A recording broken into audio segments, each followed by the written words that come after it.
ჩემი მეგობარი გიორგი ბრეგვაძე დაიჭირეს არაფრის გამო.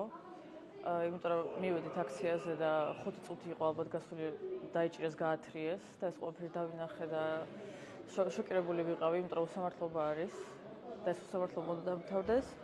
ამიტომაც მე ამ საქმეს ასე არ დავტოვებდი, რა თქმა უნდა, სახლში ვერ წავიდოდი.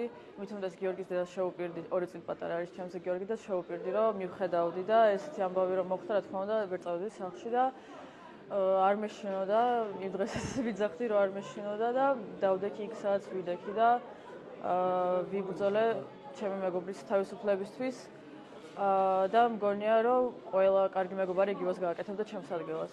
თავიდან შემათრიეს მარშრუტკაში, სიგნალე იყო, ძალიან შემეშინდა და ვთხოვე, რომ გამოვეყვანე და მე უკვე შემდგომ ჩამსვეს საპატრულო მანქანაში და წამიყვანეს განყოფილებაში.